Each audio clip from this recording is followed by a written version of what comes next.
Over 1 million East Germans passed through the Berlin Wall. Egon Krenz tells West Germany there will be no reunification. And Britain remembers its war dead.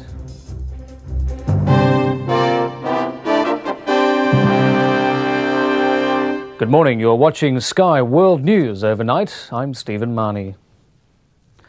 It's estimated more than 1 million East Germans surged across the Berlin Wall yesterday, sweeping away 4 decades of division and mistrust. Germans from both sides of the border embraced each other. Many East Germans rushed to shops and stores to buy goods they've long been denied in their own country. 2.7 million East Germans, or more than a sixth of the country's population, have been issued with exit visas in the past 2 days. The fabled Glenicker Bridge is open, once used by East and West to exchange prisoners, and a tube train from West Berlin was allowed for the first time in 28 years to stop at an East Berlin station.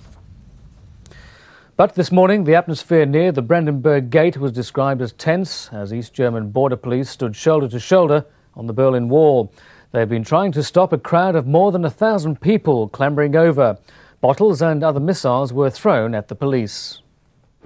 The East Germans were fighting to get across to West Berlin. From dawn, tens of thousands of them queued at the Friedrichstrasse crossing point. But it became a choke point and patience ran thin. Meanwhile, East German leader Egon Krenz has told West German Chancellor Helmut Kohl to forget any ideas of German reunification. The warning came as Herr Kohl said he would be heading east to meet the Communist Party chief and reach an agreement on bilateral cooperation. In Bonn, at an emergency cabinet meeting, Chancellor Helmut Kohl announced that he would meet his East German counterpart Egon Krenz in late November or early December to discuss the political crisis in the communist state and the implications it now has for the West. And Soviet leader Mikhail Gorbachev has sent an informal message to President George Bush saying he supports East Germany's decision to open its borders. But at a Remembrance Day ceremony in Texas, Mr. Bush told reporters he's concerned about the stability of Europe in view of the mind-boggling pace of change. Critics have accused President Bush of watching events in East Germany without taking any action himself. But the president and a lot of foreign policy experts say there isn't much Bush can do but watch. The events in Germany will have a dramatic effect on the forces of both NATO and the Warsaw Pact. For 28 years, the Berlin Wall has symbolized the front line of Europe's defense against the threat from the Soviet bloc. And the prospect of a united Germany could mean the dismantling of more than just the Berlin Wall. The border between East and West Germany, guarded since the war by NATO troops on the one side and the Warsaw Pact on the other. Now the future of both alliances and their function in Europe is thrown into doubt. Planeloads of soldiers have been sent to the Soviet state of Moldavia after 129 people were injured in ethnic violence. The rioting follows 4 days of unrest, which began when protesters blocked the military parade celebrating the Bolshevik Revolution. Petrol bombs and stones were thrown through the windows of the Interior Ministry as several thousand people ran riot in the Moldavian capital, Chisinau. Shops were also damaged in street battles between the police and demonstrators, and they were protesting at an earlier arrest of 83.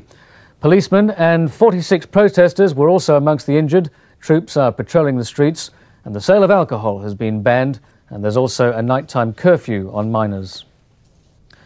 And they're celebrating 2 new World Boxing Championships in Ireland today. Thousands of people travelled to see the bouts, the first to be held in the country. Maxime Mawhinney was lucky enough to be at the ringside.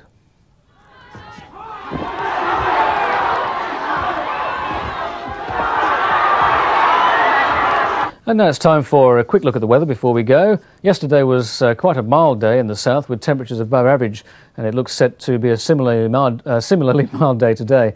The satellite here shows a band of clouds making its way across the country from the southwest. This has now started to edge northwards. Clear skies over France have extended into southern England, and coming up across western France is a crop of showers. In summary then, a band of cloud and mostly patchy rain will edge through northern Britain today, leaving the south mostly dry with some sunshine. Showers are likely in the south, however, a little later in the day. And our next programme on Sky TV is Fashion Television. I'll be back in 10 minutes with an update, but I'll leave you now with some more pictures of that spectacular end to yesterday's Lord Mayor's Parade in London.